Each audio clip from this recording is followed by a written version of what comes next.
It's here, Muse. Dracula theory. Yes. Finally, it arrived. And I think it turned out pretty good.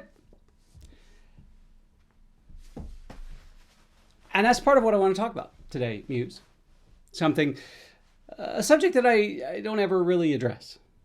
And the subject, which was brought about by Dracula theory. What? Dracula theory. And the subject is categories. I know. It's a really, really boring topic that nobody really wants to talk about, but I think it's kind of important. And I'll tell you what inspired me to discuss this. I don't usually do this because I don't like to find myself a slave to numbers with book sales and rankings and things like that. But for whatever reason, I started watching the rankings of Dracula theory and discovered that it was climbing pretty high in a couple of particular categories. Now, I want to talk about those two categories and why they wound up being connected to Dracula theory. When I was first setting out to get this book published, obviously it is related to Bram Stoker's original tale. So one of the things I did was I looked at how Stoker's Dracula was listed on Amazon. And at first I was really surprised to find that his book, one of the primary categories of his book was Gothic romance. That one and historical romance were the two of the most prominent categories. Now, of course, I am primarily a horror writer. And so naturally, I wanted Dracula theory to be listed under horror. But then I started thinking, this was obviously after the book had been written and edited and was ready to be published. I started thinking about the book and the story. And what really took me by surprise was that although, yes, it is a horror story, it falls very well into the category of horror. What is at the heart of this book is a romance between Jonathan Harker and Mina Murray. The same thing holds true with Stoker's original. And it took me a while to be okay with that because I wanted this to be a horror novel. But again, the more I thought about it, the more I realized that truly the driving force of this, it's very clear the driving force of this story is Jonathan Harker's love for Mina and the lengths at which he will go to save her. And so, begrudgingly, when this book was published, it was published as a Gothic romance being one of the primary categories, and historical romance. And I'm not against romance, not at all.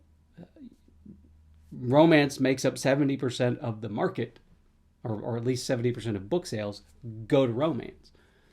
So I'm not against it, and it clearly is a force to be reckoned with. But I never, in any book that I've ever written, I never set out to write a love story. And it just so happens that a lot of my books lately wind up being, in some weird, twisted way, a love story. Now that happens because I'm an organic writer. I don't plan things out. I just let them happen as they need to happen, which is the same thing that holds true with the book I'm currently working on, which yet again has changed titles. It went from On the Lam to Beautiful Complication, and now, surprisingly enough, the title has changed. The title is now Hopetown. And part of that change is because I allowed this romance to occur. So when this book publishes, when I first started writing this book, I had no idea what kind of category it would be under. But now I know it's going to be under some form of romance, because that's what it is. Because truly, people love their romance. And here's a little analogy. And I talked about this a while back with you, Muse, that a while back we started watching a TV series. And the TV series is, I'm just going to admit it, it's Grey's Anatomy. And it's a really, and honestly, and I'm gonna defend my choice of viewing right now. The new book series that I'm about to start writing with for Devil Dog Press has to do with that particular field. I'm not going to say anything more than that, but it has to do with that. So we started watching New Amsterdam, which is a wonderful television series. And then I needed to get more information. And I just needed to consume as much information about this particular genre as I could. So we started watching Grey's Anatomy, and we happened to like it. But then all of a sudden, I realized that Grey's Anatomy is mostly a vehicle for romance. Now, I really shouldn't get into this, but why people wanted Grey and McDreamy to get together, I don't know, because he's a real ass. But that's beside the point. I'm not going to get into that because I'm still a horror writer. Please, I'm still a horror writer.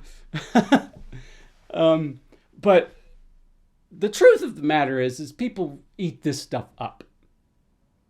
And I'm not an opportunist. I'm not going to all of a sudden jump on the coattails of something because I think there's a gravy train to be had down the block. I simply just write what the universe tells me to write. And it just so happens that Dracula Theory and Hopetown were very much centered around romance. Now, in Dracula Theory, there's a lot of horror stuff that happens, and in Hopetown, there's not. But Hopetown has its quirks. It's this. I am simply not. I could not write a standard issue average romance. It's always going to come out with some sort of quirk, and that's what Hopetown is. And so, and maybe it is writing with that particular quirk that allows me to write the romance. But I don't even think it's that. I think it's just that I started writing Hopetown because it was based on a dream, and I thought this would make a great story. And I started writing it, and I don't know if it was subconscious or what, but then maybe you, Muse, said, that was a great dream. I don't know if it would make a great full-length novel, so let's make it something else. And let's let it evolve into this. And it evolved into a romance. Of course, with some twists. So this book will be published under some form of romance. A category I never really thought I would be a part of. Now, yes, a few books ago with Suicide Station, that was really what launched me into the realm of romance. Now, obviously, that has a really big twist to it. And then the Reaper series, another same thing. I had Grimm falling in love with X. And I guess maybe because those two series are so offbeat that it allowed me to go, okay, I have created this interesting world that is twisted and fun, I can throw in a romance. I'm okay with that. Now, of course, the launching point of the Reaper series was a romance, someone falling in love with someone he shouldn't anyway. But I'm okay with all of this. I never thought I would be. And I guess that maybe my career as an author runs in parallel with my process of being an author. I just let things evolve naturally. And that does not mean, Muse, that eventually I'm going to start writing true romance. I'm never going to do that. I don't want to do that. That would bore me, and if I'm bored with what I'm writing, then it's going to bore the readers. But I have to allow my trajectory to evolve in the same way that I allow my stories to evolve. And if that means that I'm going to be writing more stories that have romances in them, that's fine. As long as it's true to who I am and true to the ideas that you give me. And so I would say if any other author came to me and said, what category should I be using? I would say the first thing you should do is look on Amazon or wherever, find books that are similar to what you've written and see what categories they are using. And I'm talking about when you do your little clickety-clack on the keyboards on Amazon, look at the top selling books in your search string and look to see what categories they're using. And if you see a theme, then it might behoove you to follow that theme. That's one of the reasons why I said when I saw that Dracula was listed under historical and gothic romance, I said, if it's okay for Bram Stoker, it's okay for me. On top of which, even horror readers like a good romance now and then. Be it between a human and a monster, or two monsters, or whatever. Whatever your kink is, celebrate it. Anyway, Muse, that's all I have today. I'm just thrilled that this book came out as well as it did. I'm happy with it. I'm could not be happier with this book. It's a great companion to Frankenstein Theory, and I don't know which one's gonna. I'm gonna do another one. I don't know which one's next. It might be my take on Jekyll and Hyde. I really, really want to do my take on the Creature from the Black Lagoon, but I don't know. I have to find out if I have to do some research into that first. And it could be the Wolfman. I don't know. We'll see. But right now, I've got to finish Hope Town, and then I got to start the new series for Devil Dog Press. First book in that series is going to be called Fear, with a lowercase f, an uppercase E, a lowercase a, and an uppercase R. You might be able to figure that out. It's pretty easy, 2 and 2 to put together. But anyway, that's all I got, Muse. Thank you so much for hanging out with me for just a minute. And I'll be back very soon. We'll have another conversation. I don't know what it'll be about. Maybe you got an idea. Maybe you can inspire me, Muse, on what you want me to talk to you about. Who knows? Anyway, Muse, thank you as always.